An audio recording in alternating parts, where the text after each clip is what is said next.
नमस्कार दोस्तों, स्वागत है आपका आपके चैनल सिविल एकेडमी में। फ्रेंड्स, आज हम बात करेंगे रेनफोर्समेंट सीमेंट कंक्रीट की, यानी कि आरसीसी। ठीक, आरसीसी क्या होता है? आरसीसी एक ऐसा मेंबर है जिसमें हम ठीक कंक्रीट के साथ एक एडिशनल स्ट्रेंथ के रूप में किसको प्रोवाइड कर दें? रेनफोर्समेंट यानी कि छड़ को। देखते हैं यहाँ पे आरसीसी जो मेरा है, ठीक, ये हमारा दो कंपोनेंट से मिलकर बना है। ठीक, पहला क्या हो गया? कंक्रीट, दूसरा है क्या? रेनफोर्समेंट। ठीक, तो याद रखेंगे कंक्रीट और रेनफोर्समेंट। अगर हम बताएं यहाँ पे आरसीसी क्या है, तो कहेंगे जब हम कंक्रीट में एक एडिशनल स्ट्रेंथ के रूप में रेनफोर्समेंट प्रोवाइड कर दें तो इस प्रकार के बने मेंबर को आरसीसी बोला गया। ठीक, अब यहाँ बात समझते हैं कि इस कंक्रीट में आखिर रेनफोर्समेंट डालने की आवश्यकता क्यों पड़ी, क्यों डालें रेनफोर्समेंट। देखते हैं, उसको देखने से पहले ये जानेंगे कंक्रीट होता क्या है। हमारा जो कंक्रीट है, ठीक है, ये प्रकार क्या है? एक प्लास्टिक स्टेज यानी प्लास्टिक मिश्रण है किसका? ठीक, कोर्स एग्रीगेट, फाइन एग्रीगेट, ठीक, और सीमेंट का, और मेरा हो गया क्या? वाटर। ठीक, और मेरा क्या हो गया? एडमिक्सर हो गया। ठीक, तो याद रखेंगे कोर्स एग्रीगेट किसे बोलेंगे? कोर्स एग्रीगेट उस एग्रीगेट को बोलते हैं जब, ठीक, जब एग्रीगेट की साइज जो है 4.75, ठीक, 4.75 mm से ज़्यादा होगा तो उसे कहेंगे कोर्स एग्रीगेट। अगर हमारी फाइन एग्रीगेट किसे बोलेंगे? कहेंगे जब हमारा जो एग्रीगेट की साइज जो है 4.75 से लेके 75 माइक्रोन के बीच में अगर लाई करेगा तो उसे कहेंगे फाइन एग्रीगेट। सीमेंट क्या होता है? सीमेंट एक प्रकार क्या है? बाइंडिंग मटेरियल है। क्या है?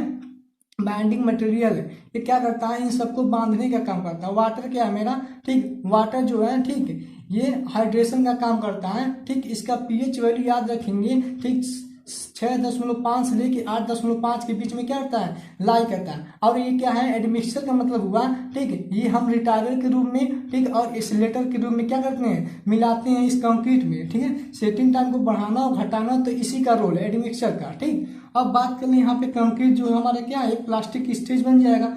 इसको क्या करेंगे?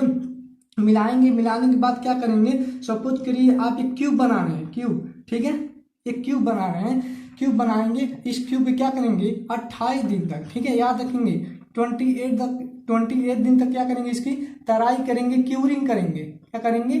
क्यूरिंग करेंगे, इसकी तराई करेंगे। ठीक, कितने दिन तक? 28 दिन तक। 28 दिन तक तराई करने के बाद अब क्या करेंगे? इस क्यूब को, ठीक, इस क्यूब हम क्या करेंगे? कंप्रेशन टेस्टिंग मशीन पर रखेंगे। ठीक, कंप्रेशन टेस्टिंग मशीन यानी कि, ठीक, देखेंगे, देखिए यहाँ पे गेज लगा रहता है। ठीक, यहाँ पे क्या करेंगे? इस क्यूब को यहाँ पे क्या करेंगे? रखेंगे, और रखने के बाद यहाँ पे क्या करेंगे? कंप्रेसिव फोर्स यहाँ पे अप्लाई करवाएंगे, कंप्रेसिव फोर्स अप्लाई कराएंगे।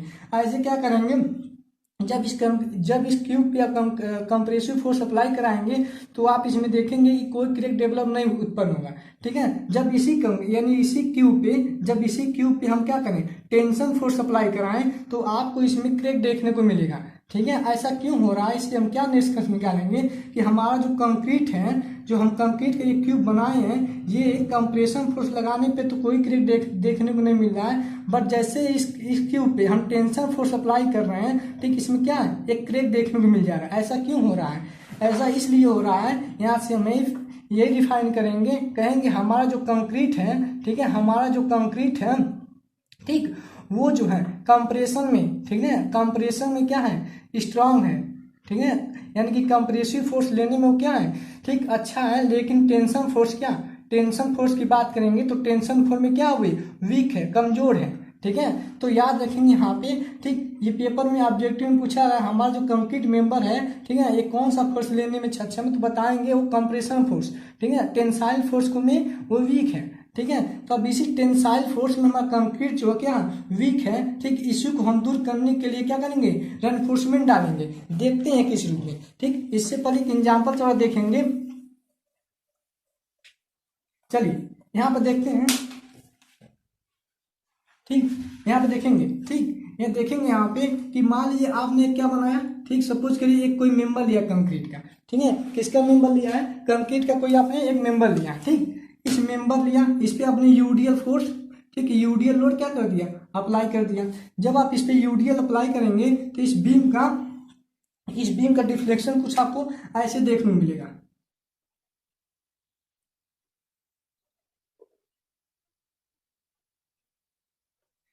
ये बीम का क्या है, ये बीम का न्यूट्रल एक्सिस है।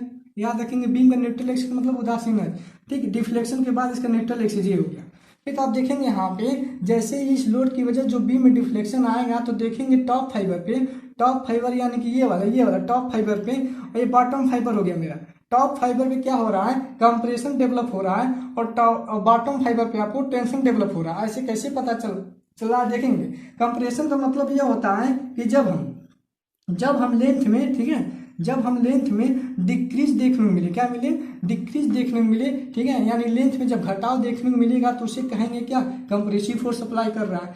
जब हम लेंथ में इंक्रीज देखने को मिलेगा, ठीक, तो उसे हम क्या करेंगे, उसे हम कहेंगे कि यहाँ पे टेंशन फोर्स अप्लाई कर रहा है। तो यहाँ पे देखने में देखिए लग रहा है कि ये जो टॉप फाइबर है यहाँ पे क्या हो रहा है, इसमें क्या, इसके लेंथ में, ठीक है, इसकी लेंथ में क्या हो रही है, डिक्रीज देखने को मिली। लेकिन अगर बात करेंगे बॉटम में, तो बॉटम में देखिए इसकी लेंथ जो है इसमें इंक्रीज देखने को मिलेगा। इसलिए बोला गया है कि कंक्रीट के टॉप पे कंप्रेशन डेवलप हो रहा है, कंक्रीट के बॉटम में टेंशन डेवलप हो रहा है। लेकिन इस टेंशन की वजह से अभी दिखाएं कि हमारा जो कंक्रीट है टेंशन में क्या है, कमजोर है, वीक है। इस टेंशन की वजह से कंक्रीट में क्या हो जाएंगे, क्रैक डेवलप हो जाएंगे। इसी क्रैक को ठीक बचाने के लिए हम क्या करते हैं, ठीक, रेनफोर्समेंट प्रोवाइड कर देते हैं। ठीक, इसी क्रैक को बचाने के लिए हम क्या करते हैं, बॉटम मोस्ट में हम रेनफोर्समेंट प्रोवाइड कर देते हैं, जिससे क्या होता है कि यह क्रैक को, ठीक है, रेजिस्ट करे, कौन, रेनफोर्समेंट। अब हमारा जो कंक्रीट मेंबर रहेगा वो कंप्रेशन में भी स्ट्रांग हो गया और टेंशन में भी स्ट्रांग हो गया। ठीक, इसीलिए बोला गया है कि जब हम कंक्रीट के साथ रेनफोर्समेंट यूज कर देंगे तो बने स्ट्रक्चर को यानी बने मेंबर को हम आरसीसी के नाम से जानेंगे। अब आपको बात समझ में आ गई होगी कि क्यों हम जो है कंक्रीट में स्टील प्रोवाइड कर रहे हैं। क्यों, इसलिए कि हमारा जो है, ठीक, कंक्रीट जो है, ठीक, टेंशन को झेल नहीं सकता, इसलिए क्या करते हैं, उसको क्या अपोज करने के लिए या उसका क्या रोकने के लिए, क्रैक को रोकने के लिए क्या करेंगे, बॉटम मोस्ट में रेनफोर्समेंट प्रोवाइड कर देंगे। अब बात यहाँ पे क्वेश्चन ये उठता है कि सर ये बताइए यहाँ पे जो स्टील लगाए हैं आप, हम क्यों स्टील ही लगाएं, हम स्टील के रूप में कुछ और लगा सकते हैं नहीं, जैसे एल्युमिनियम भी तो लगा सकते हैं, कॉपर भी तो लगा सकते हैं, ये दोनों भी तो लगा सकते हैं, और या वुड भी लगा सकते, कुछ भी लगा सकते हैं, लेकिन आपने स्टील क्यों यूज किया। ठीक है, देखते हैं हमने क्यों स्टील यूज किया, तो दिखाएंगे यहाँ पे।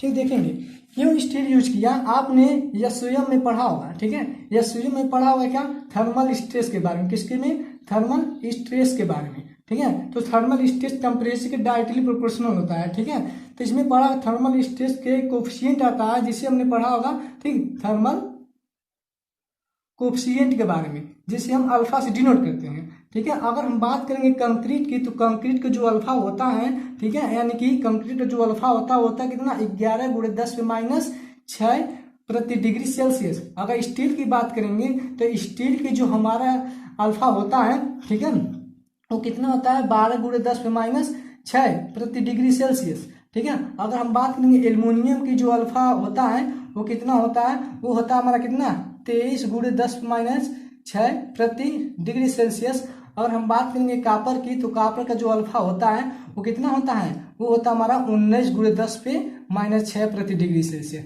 फिर से देखिए ये हमारा क्या हो गया, थर्मल कोफिशिएंट हो गया।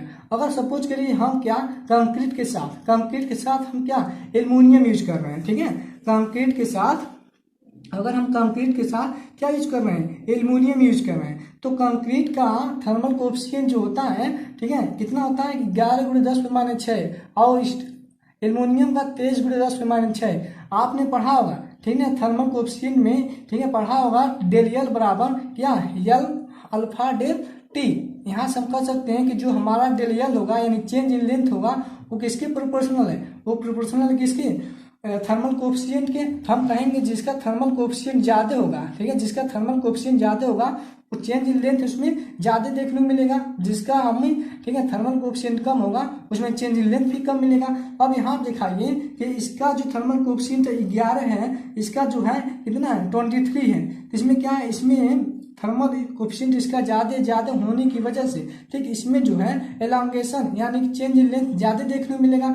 ऐसा तो हो सकता है नहीं ना कि कंक्रीट हमारा जो कम उसकी लंबाई में कम चेंज देखने को मिले, स्टील में ऐसा ज्यादा हो जाएगा, ऐसा नहीं होता है। अगर इसमें क्या हो जाएगा, ज्यादा हो जाएगा, तो ज्यादा होने की वजह से यहाँ पे जो बॉन्डिंग बनाया गया कंक्रीट के साथ स्टील, ठीक, कंक्रीट के साथ जो यहाँ पे बॉन्डिंग बनेगी, ठीक, तो वो क्या हो जाएगी, अच्छी नहीं बनेगी, शेयर में भी फेल, अच्छी शेयर फोर्स भी अच्छा नहीं हो सकता। इसीलिए हम क्या करेंगे, ऐसे ऐसे थर्मल कोएफिशिएंट का यूज करते हैं जो लगभग में कंक्रीट के थर्मल कोएफिशिएंट बराबर हो। तो देखिए यहाँ पे कंक्रीट का जो थर्मल कोएफिशिएंट लगभग में स्टील के थर्मल कोएफिशिएंट के बराबर है, इसीलिए हम क्या करते हैं, कंक्रीट के साथ स्टील का प्रयोग करते हैं। फ्रेंड्स यहाँ पे ये टॉपिक होता है फिनिश, लेकिन यहाँ पे बहुत ज्यादा ऑब्जेक्टिव बनता है। ठीक है, पहला पूछ देगा इस चार में से कोएफिशिएंट के बारे में, ठीक, किसका कोएफिशिएंट कितना कितना होता है, तो ध्यान देंगे।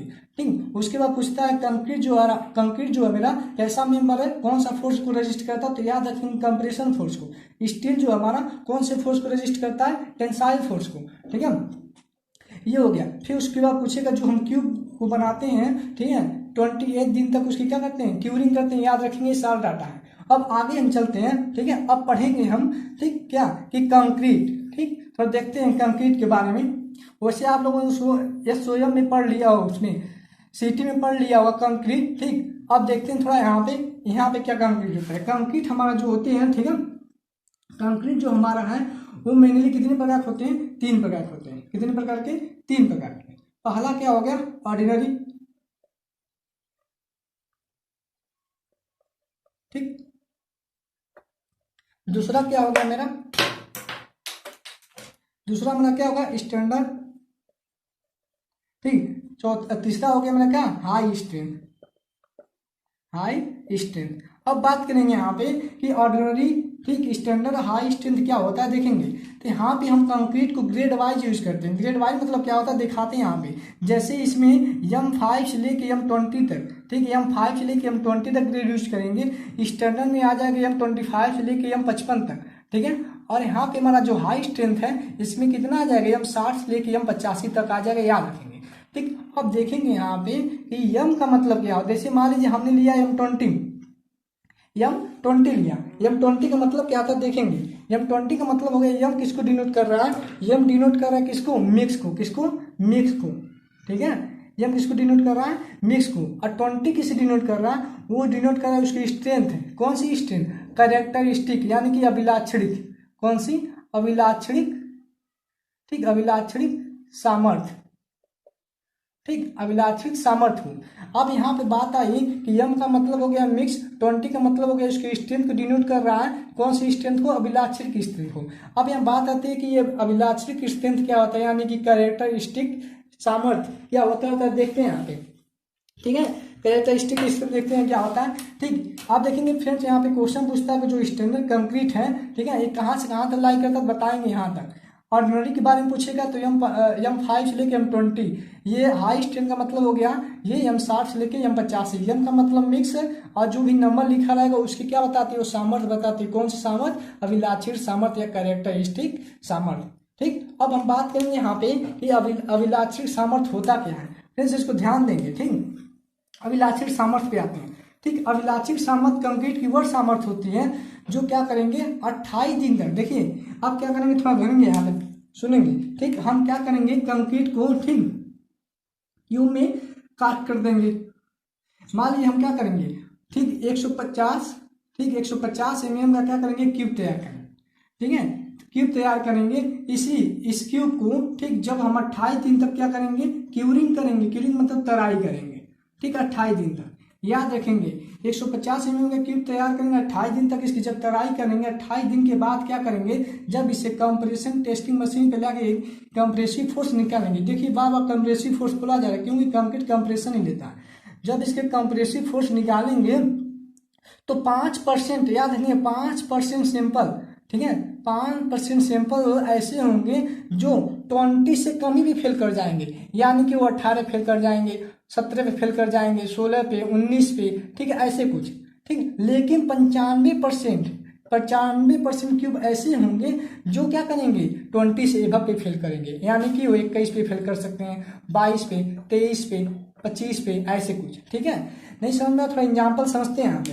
तो अभिलाक्षणिक सामर्थ्य वो सामर्थ्य है जो 5% संभावना रहता है कंक्रीट, ठीक है, वो फेल करे। 95% क्या रहता है, वो सेम में चला जाता है। देखते हैं यहाँ पे, देखिए जैसे मान लीजिए आपने 100 क्यूब को कास्ट किया, 100 क्यूब को आपने कास्ट किया, बनाया, 28 दिन बाद उसकी सामर्थ्य चेक किए। तो मान लीजिए 100 क्यूब है तो इसमें चेक किए, तो मान लीजिए कुछ क्यूब जो थे मान लीजिए हम जैसे हम 20 लिए, ठीक है, ये हम 20 का मतलब क्या है, उसकी स्ट्रेंथ है 20 न्यूटन प्रति mm स्क्वायर। इतना उसकी सामर्थ्य आनी चाहिए कितने दिन पे, 28 दिन पे। तो उसकी सामर्थ्य इतनी आनी चाहिए। अगर हम कहें ये हम 20 लिया, 28 दिन बाद इसका जब कंप्रेशन टेस्टिंग मशीन पे स्ट्रेंथ निकाला तो वैसे आया 21 आया, किसी का 25 आया, किसी का 30 आया, किसी का 21 आया, ठीक है।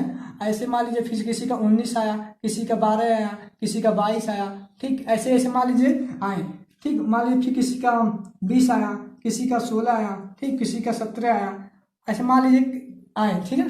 100 क्यूब लिए तो ऐसे 100 क्यूब में आएंगे स्ट्रेंथ।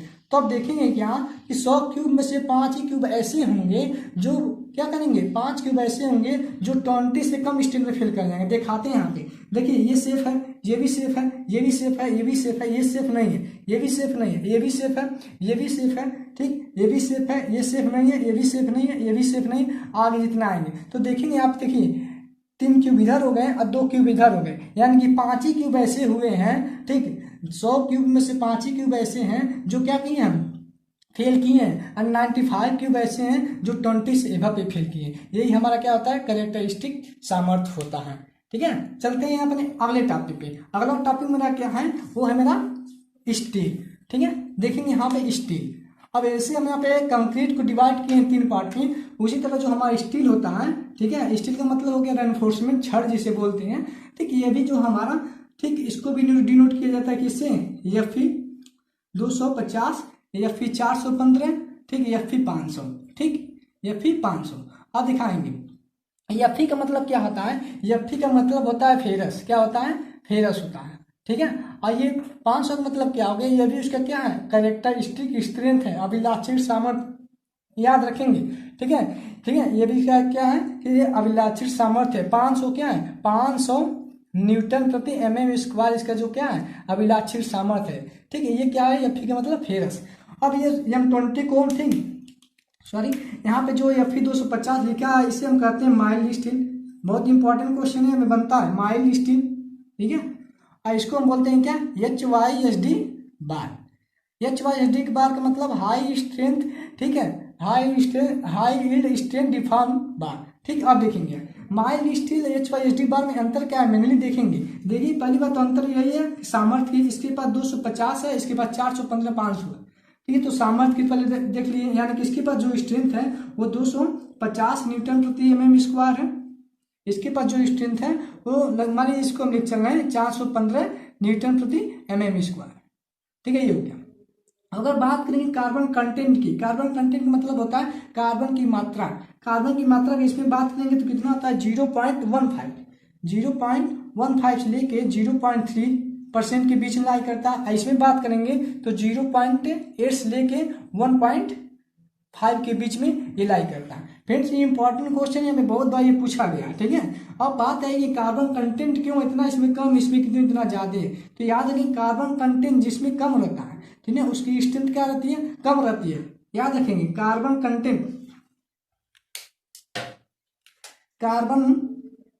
कंटेंट जिसमें जितना कम होगा उसकी स्ट्रेंथ क्या होगी, उसकी स्ट्रेंथ क्या होगी, उतनी कम होगी। बट याद रखेंगे एक चीज और कि जिसमें कार्बन कंटेंट जितना कम उसकी स्ट्रेंथ उतना कम। बट डक्टिलिटी की बात करेंगे, डक्टिलिटी का मतलब होता है तन्यता, क्या होता है, तन्यता, ठीक है। अगर हम बात करेंगे तन्यता की, वो क्या होता है, ज्यादा होती है, ठीक। इसी का इन्वर्स हो जाएगा इसमें, ठीक है। इसमें क्या होगा, कार्बन कंटेंट की मात्रा क्या है, ज्यादा है। देखिए इसके कंपेयर में इसमें क्या है, कार्बन कंटेंट ज्यादा है तो स्ट्रेंथ भी क्या आएगी, ज्यादा आएगी, लेकिन डक्टिलिटी क्या आएगी, इसमें कम आएगी। डक्टिलिटी क्या होता है देखेंगे, डक्टिलिटी क्या मटेरियल की वह प्रॉपर्टी है जिससे हम क्या करते हैं इस पे, ठीक है, जब इस पे फोर्स लगाया जाता है, जैसे मान लीजिए कोई भी बाल लिया, कोई भी हम बाल लिए, जब इस पर हम टेंसाइल फोर्स लगाएंगे दोनों साइड, ठीक है, तो क्या होगा, इसकी लेंथ में इंक्रीज देखने को मिलेगा, इसकी लेंथ में इंक्रीज देखने को मिलेगा। ऐसा क्यों हुआ है, क्योंकि ये मटेरियल जो डक्टाइल है, अगर यही मटेरियल डक्टाइल नहीं होता तो क्या इसमें इंक्रीज देखने को मिलता, नहीं, ठीक है। तो ये जो भी, ठीक, तो याद रखेंगे माइल्ड स्टील में, ठीक है, सबसे इंपॉर्टेंट क्वेश्चन यही है कि माइल्ड स्टील एक डक्टाइल मटेरियल है और जो हमारा ये HYSD बार है ये हमारा क्या है, डक्टाइल मटेरियल नहीं है। अब बात आती है फेल्योर की, तो अब बताइए यहाँ पे कि माइल्ड स्टील सबसे पहले फेल होगा कि HYSD बार। तो माइल्ड स्टील जो होता है हमारा वो जो होता है फेल नहीं करता है, क्योंकि जैसे मान लीजिए माइल्ड स्टील है, ठीक है, माइल्ड स्टील है, जब इस पर आप क्या करेंगे, यहाँ से फोर्स लगा रहे हैं तो फोर्स लगाएंगे तो कुछ स्टील ये ऐसा हो जाएगा, ठीक है, ये फेल नहीं करेगा, ठीक। लेकिन यहाँ पे H/SD बार है, अगर सपोज इस पर लोड लगाएंगे तो क्या होगा, 20 से इसमें टूट जाएगा ये, ठीक है, 20 से ये टूट जाएगा। तो ऐसा इसलिए हुआ है कि इसमें डक्टिलिटी की वजह से क्या हुआ, तन गया, लेकिन इसमें डक्टिलिटी न होने की वजह से इसमें तनाव नहीं हुआ, ठीक। ये हो गया यहाँ पे इंपॉर्टेंट क्वेश्चन, ये भी ध्यान देंगे।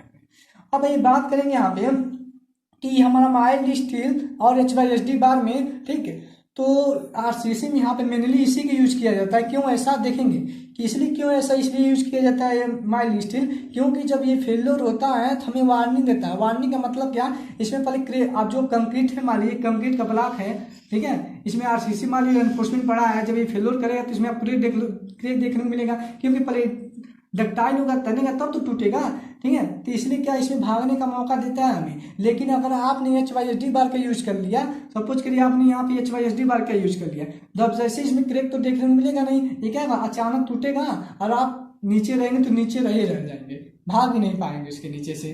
तो याद रखेंगे यहाँ पे, ठीक है। तो हमारा जो है माइल्ड स्टील जो है कैसा फेल्योर है, ठीक है, H/SD बार कैसा फेल्योर है, ये सेडन फेल्योर है। कैसा फेल्योर है, सेडन फेल्योर है। अब माइल्ड स्टील हमारा सेडन फेल्योर नहीं है, ठीक है, ये हमें वार्निंग देता है। तो याद रखेंगे, ये हो गया हमारे स्टील के बारे में, ठीक है। अब फ्रेंड्स ये तो हो गया हमारा इंट्रोडक्शन में, ठीक है, कि RCC में इतनी डाटा यूज करेंगे। लेकिन यहाँ पे ऑब्जेक्टिव जो बनते हैं थोड़ा देख लेते हैं, इसको ऑब्जेक्टिव क्या क्या बनेंगे, चलिए थोड़ा देखते हैं यहाँ पे, ठीक। फ्रेंड्स अगर आपको सेशन अच्छा लग रहा है तो चैनल को सब्सक्राइब, लाइक एंड शेयर जरूर कर देंगे। जहाँ तक हो सके वीडियो को ज़्यादा से ज़्यादा अपने फ्रेंड में शेयर करेंगे। चलिए अब देखिए, ऑब्जेक्टिव पहला यही बनता है कि हमारा जो है, ठीक है, कंक्रीट जो है, कंक्रीट, ठीक है, वो कौन सा फोर्स लेता है, तो बताएंगे कंप्रेशन फोर्स लेता है, ठीक है। स्टील की बात करेगा तो स्टील कौन सा फोर्स लेता है, टेंशन लेता है। ऐसा क्यों सारा बता दिए हैं कि कंक्रीट क्यों कंप्रेशन लेता है, स्टील क्यों टेंशन लेता है।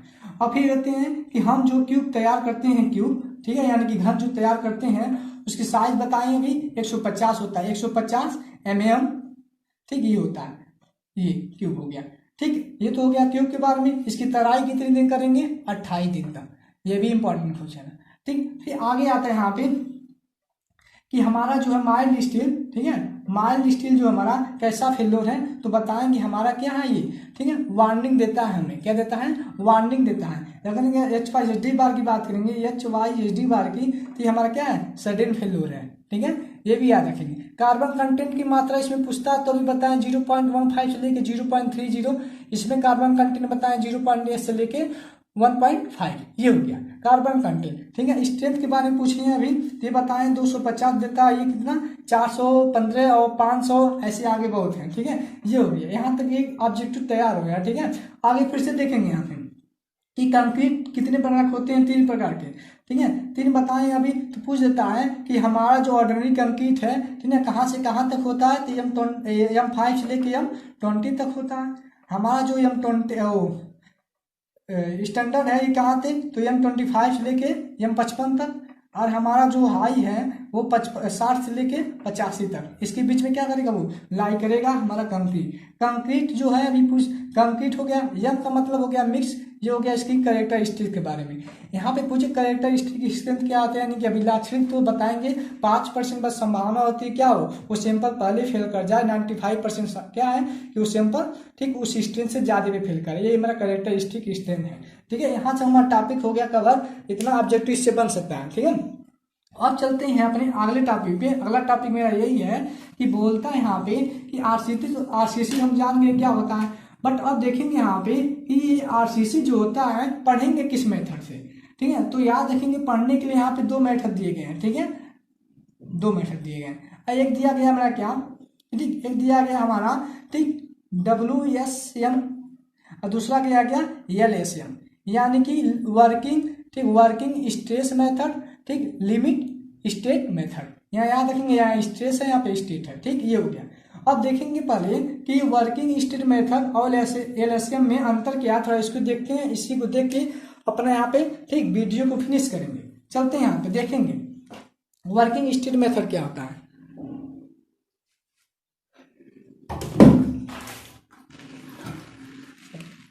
ठीक है, देखेंगे यहाँ पे वर्किंग स्टेट मेथड जो मेरा होता है, ठीक है। पहले देखिए एग्जाम्पल समझते हैं। तो वर्किंग स्टेट मेथड ये, ठीक है, वर्किंग स्ट्रेंथ मेथड जो हमारा पूछता है किस पे बेस है, तो बताएंगे हमारा लीनियर ठीक लीनियर इलास्टिक थ्योरी पे बेस है। ठीक है, पहला ऑब्जेक्ट ये कि लीनियर इलास्टिक थ्योरी पे क्या है, बेस है। अब देखते हैं, जैसे मान लीजिए हमने माइल्ड स्टील को यूज किया, ठीक है, माइल्ड स्टील सपोज करिए हमने यूज किया, ठीक, आपने यह स्वयं में पढ़ा होगा माइल्ड स्टील का ऐसा कुछ, ठीक, माइल्ड स्टील यूज किया, ठीक। अब देखते हैं यहाँ पे कि माइल्ड स्टील यूज किया तो माइल्ड स्टील में हमारा ये पॉइंट क्या होता है, अल्टीमेट पॉइंट होता है, अल्टीमेट पॉइंट होता है। ये पॉइंट हमारा क्या होता है, ये होता है यील्ड पॉइंट, ठीक है। ये हमारे यहाँ तक जो होता है प्रोपोर्शनलिटी लिमिट होता है, ठीक है, प्रोपोर्शनलिटी लिमिट होता है, ठीक। ये हो गया मेरा इलास्टिक पॉइंट। अब देखेंगे यहाँ पे कि यहाँ पे बताया गया है कि WSM में जो बेस है लीनियर पे है, तो लीनियर पे बेस है, यानी कि यही तो हमारा लीनियर इतना हो रहा है, यही तो इतना जो लाइन है यही तो हमारी लीनियर हो रही है, यानी किसी को भी तो हुक लॉ बोला गया है। हुक लॉ जो हमारा प्रोपोर्शनल लिमिट तक वैलिड रहता है, ठीक है, तो ऐसे भी बोल सकते हैं हुक लॉ जो हमारा प्रोपोर्शनल लिमिट तक वैलिड है और जो वर्किंग है यहीं तक वैलिड है, ठीक है। और हम बात करते हैं यहाँ पे माइल्ड स्टील, तो माइल्ड स्टील का जो भी बताएं कि Fe 250, ठीक है, Fe 250 है, तो इसकी स्ट्रेंथ कितनी है, 250 है।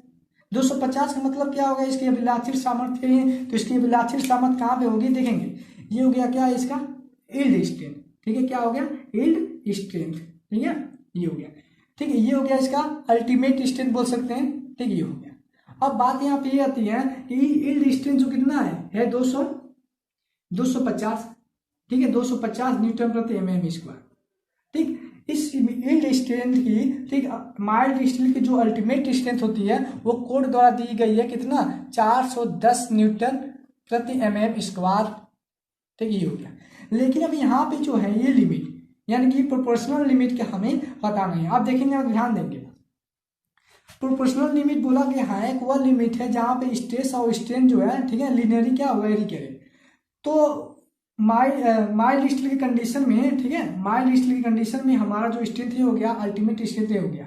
अब बात करते हैं यहाँ पे कि ये बोला गया लीनियर इलास्टिक थ्योरी, यानी कि यहीं तक हमारा जो, इसी तक हमारा जो है, ठीक, यहाँ पे जो स्ट्रेंथ आएगा उसी स्ट्रेंथ का हम यूज करेंगे WSM में, क्योंकि बोल दिया गया है कि लीनियर इलास्टिक थ्योरी पे है, तो लीनियर इलास्टिक थ्योरी इतने तो होती है प्रोपोर्शनल लिमिट है, तो यहाँ पे कौन सा स्ट्रेंथ हमको पता नहीं है, तो यहाँ पे जो स्ट्रेंथ रहता है उसे बोलते हैं परमिसिबल, ठीक है, परमिसिबल स्ट्रेस, ठीक है, परमिसिबल स्ट्रेस, या इसी को बोलते हैं एलाउ, ठीक है, एलाउबल स्ट्रेस, याद रखेंगे। परमिसिबल स्ट्रेस क्या होता है, परमिसिबल स्ट्रेस वह स्ट्रेस होता है कि जो कंक्रीट का यील्ड स्ट्रेंथ है उससे भी कम स्ट्रेंथ क्या लिया जा रहा है, यानी कि हम कर सकते हैं अगर परमिसिबल, ठीक है, अगर परमिसिबल स्ट्रेस को हम सिग्मा दिखाते हैं, ठीक है, सिग्मा, ठीक, सिग्मा एसटी दिखाते हैं, देखते हैं, तो सिग्मा एसटी का मतलब हो गया क्या, स्ट्रेस इन स्टील, एसटी का मतलब होगा स्टील, तो सिग्मा एसटी इक्वल टू क्या हो जाएगा, permissible stress equal to permissible stress का जो फार्मूला बनता है क्या बनता है, देखिए यील्ड स्ट्रेंथ का ये है पॉइंट, यील्ड स्ट्रेंथ का क्या ये पॉइंट है, लेकिन ये 250 है, लेकिन यहाँ पे स्ट्रेंथ नहीं पता है, यहाँ पे स्ट्रेंथ पता करने के लिए, ठीक है, कैसे करेंगे, तो कहेंगे परमिसिबल स्ट्रेंथ इक्वल टू क्या करेंगे, यील्ड स्ट्रेंथ, उसे क्या करेंगे factor of safety, factor of safety देखेंगे, क्योंकि स्ट्रेंथ तो इतनी है लेकिन हम ले रहे हैं कितनी, इतनी, इसमें क्या कर दिया, हम सुरक्षा कर दिया और उसे क्या कर दिया, सुरक्षित कर दिया, इसीलिए फैक्टर ऑफ सेफ्टी लिया जाता है। अब फैक्टर ऑफ सेफ्टी जो है स्टील के लिए कितना लिया जाता है, 1.78 लिया जाता है, याद रखेंगे, ये ऑब्जेक्टिव क्वेश्चन यहाँ पे, ठीक है। और देखेंगे, और जब यील्ड स्ट्रेंथ कितनी आपकी आई है, यील्ड स्ट्रेंथ मेरी कितनी है 250 है, यील्ड स्ट्रेंथ कितनी है 250, ठीक है, फैक्टर ऑफ सेफ्टी कितनी है 1.68, जब इसको सॉल्व करें तो 140 के आसपास पाएंगे आप, 140 न्यूटन प्रति mm स्क्वायर, ठीक है, तो यानी कि यहाँ की स्ट्रेंथ जो हो गई हमारी कितनी हो गई 140 हो गई, 140 न्यूटन प्रति mm स्क्वायर। अब देखिए फ्रेंड, तो हमारा जो स्टील के यानी कि माइल्ड स्टील का स्ट्रेंथ कितनी है, इतनी है, लेकिन हम यूज कितना करेंगे, इतने अलाउ करेंगे, यानी किसी भी स्ट्रक्चर पे इतने, इससे अगर माइल्ड स्टील यूज हुआ है, ठीक है, तो हम उस पे, ठीक है, इतना स्ट्रेंथ ना देके कितना देंगे, अलाउ करेंगे 140 से, ठीक है, ऐसा कुछ, इसीलिए जो है ये। अब देखिए इतना क्या हो, इसमें मटेरियल की ज्यादा खपत हो रही है, ज्यादा खपत का मतलब क्या, उसकी स्ट्रेंथ तो अल्टीमेट इतनी है लेकिन हम यूज इतनी कर रहे हैं, इतना, यानी कि ये सब स्ट्रेंथ क्या हो गई, बर्बाद हो गई, बात समझ में आ गया। तो इसीलिए क्या करेंगे, हम पूरी स्ट्रेंथ का यूज नहीं कर पा रहे हैं, इसीलिए हम क्या करते हैं, इस स्ट्रेंथ का हम यूज करने के लिए हम इसीलिए पढ़ते हैं क्या, LSM, लिमिट स्ट्रेंथ मेथड, ठीक है। तो लिमिट स्ट्रेंथ में क्या होता है, ये पूरे जितनी यहाँ यानी कि यहाँ से जो स्ट्रेंथ ये सारी है, सारे को क्या करेगा वो यूज कर लेगा। बात समझेंगे यहाँ पे। लेकिन हमारा वर्किंग में देखिए इतने ही, यानी कि ये सारा स्ट्रेंथ क्या कर दे रहा है, वो छोड़ दे रहा है तो कितना 410 अल्टीमेट, लेकिन यूज कितना कर रहे हैं 140। देखिए कितना कम है वो, ठीक है। लेकिन अब ये लिमिट में क्या होगा, यूज उतना ही करेंगे जितना वो देगा, ठीक है। तो ये होगा हमारा क्या, वर्किंग स्टेट में था। और लिमिट में क्या होगा, हम पूरी स्ट्रेंथ को यूज करते हैं, ठीक है। अगर फ्रेंड्स आपको वीडियो अच्छी लगी है तो चैनल को सब्सक्राइब, लाइक एंड शेयर जरूर कर देंगे। आगे अब हम कल की वीडियो में क्या पढ़ेंगे, ठीक, WSM से, ठीक, WSM पढ़ेंगे, WSM से मूवमेंट, ठीक, न्यूट्रल एक्सिस क्या होता है, सारा डाटा हम क्लियर करेंगे। फ्रेंड्स अगर आपको वीडियो अच्छी लगी है तो चैनल को सब्सक्राइब, लाइक एंड शेयर जरूर कर देंगे फ्रेंड, ठीक है। आपको ये डेमो दिया गया था, ठीक, अगर सेशन अच्छा लगा हो तो अपने फ्रेंड में ज़्यादा से ज़्यादा शेयर भी कर देंगे। Thank you for watching. जय हिंद, जय भारत।